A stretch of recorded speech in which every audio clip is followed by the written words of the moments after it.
All right. What am I going to say? Will the indictments distract Trump? I mean, here's the thing. Here's the thing that happened earlier today. Is the Supreme Court's hearing on presidential immunity with regard to Trump, with regard to all presidents, past and present, and in the future. And I think this is going to be one of the most momentous rulings in the history of our country. Actually, this is going to either uphold the precedent that the president does generally have immunity when it comes to his time in office and his official proceedings and his official fucking businesses, or he doesn't. And then if the Supreme Court comes down and it says that the president lacks this immunity, then it really puts into jeopardy a long history of our system of jurisprudence kind of turning a blind eye to whatever happens while the president is in office. Turning a blind eye to Obama, drone bombing an American citizen in the sandbox simply because he was in the sandbox and he was tacitly associated with terrorists. To President Bush starting a war without Congress's approval. To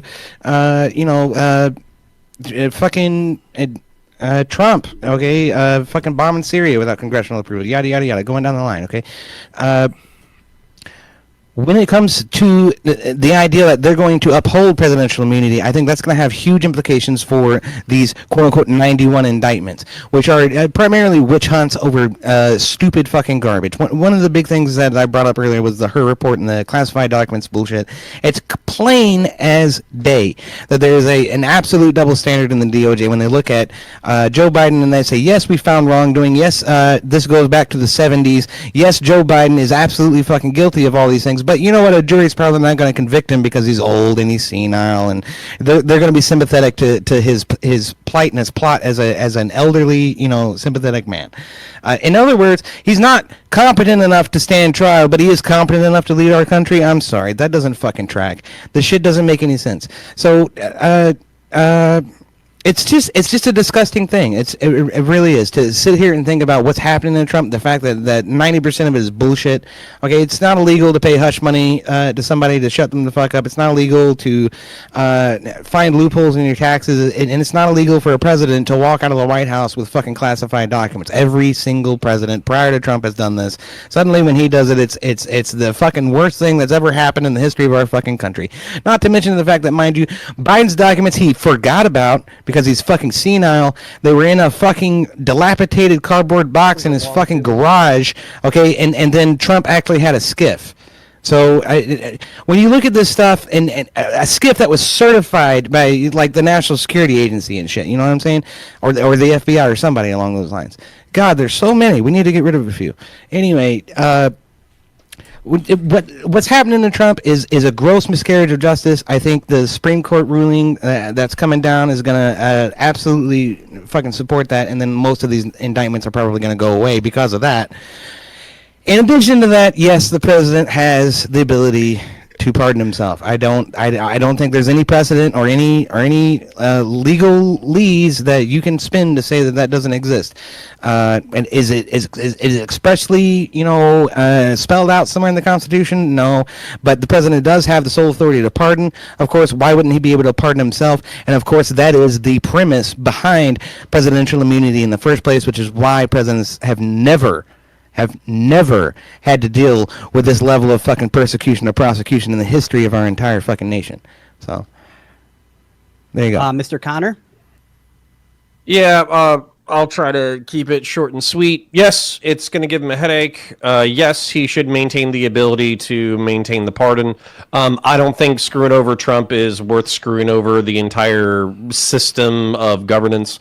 I'm a Republican, meaning I care about the republic and the rule of law and the balance of power between different people. I wouldn't change this rule just because Trump might use it in a spicy way. As far as the actually just responding a little bit, paying off your mistress with campaign election funds is illegal, should be illegal, and I'm old enough to fucking remember when Bill Clinton getting a fucking blowjob from a secretary and then lying about it was something that Republicans would argue disqualified him for fucking office. Now we got a motherfucker. He's got 3 mistresses banging out fucking porn actresses while his wife is pregnant, cheating on his fucking wife, and it's like, no big deal. So for me, it's like, we either do have a standard of conduct that we expect out of our leaders, that we are going to hold people to, or we don't. At which point, this is all bullshit and theater. So basically, the reason why I'm perfectly okay with the legal process going forward, despite it being in New York, that's kind of sketchy. New York might as well be California. But the reason why I'm okay with this in general is because, no, due process of laws. He's not any bigger than anybody fucking else. Mr. Jab? Yeah, so there's a lot to cover. So with what Rob said, no. I mean, I think maybe not. Maybe I agree with what Rob said, but I just don't agree with the premise under which he's framing it. These cases where, like, if they're illegitimate, basically kind of saying if Trump is found not guilty, then they are illegitimate. I don't know if that's what he was saying, but if that is, I disagree with it. If he's saying that he's kind of assuming that I think any of these cases are illegitimate, probably not. I think the New York one might be a little aggressively litigious, but as far as the letter of the law, every single one of them is legitimate. That is why they were found to have standing, and I believe in the American justice system. It's a fucking good one. And we, time and time again, are seeing, as evidence starts to unfold and we see these indictments, we're like, oh, fuck. Even me, who originally was like, maybe these are pushing a little too hard. Every time an indictment comes out, every time they reveal some evidence, I'm like, oh, fuck. Trump is fucked, specifically in Georgia and in the federal cases for, I think, in Florida. So my issue here is with what EOD said, generally being that Trump had a skiff, and so that makes it okay. The issue is he had fucking classified documents in his guest bathroom. Don't think that was the skiff we're referring to. So if Trump did have a skiff and he just couldn't pull himself to draw those boxes from the potty to the skiff, okay. He also admitted on verbal recording, again, that he didn't declassify those documents, which his main legal defense is that he thought he had de facto classified those documents. And again, the big major difference was when it was requested for him to return those documents, he didn't. He stalled. He has written instructions to his staffers to move and hide those documents to make it harder for them to be retrieved. Whereas, again, EOD continues, even though I've already called him out on this, but it's because he didn't read it. He really might believe what he's saying.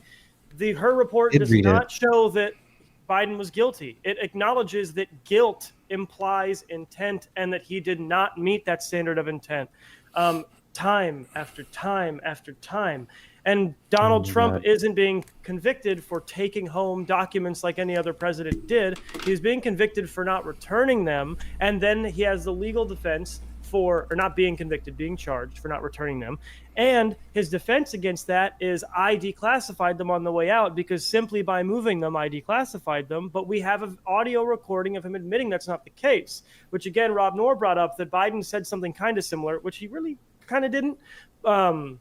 But even if he did, Biden's main defense isn't that he thought he had declassified them. Biden's main defense was that he obviously didn't intend to flout the law because these documents were found later on in the same way that they have with previous presidents that didn't get prosecuted because they hadn't used them. It was stored next to a bunch of non-governmental documents and beat up boxes in his garage. Obviously, most of them hadn't been touched. And a lot of them, from the time he was vice president, were his personal notebooks, his personal handwritten memos. So her report hammers this home that it's very clear that he may not have realized that these were classified documents because they contain classified information because they were his own handwritten notes.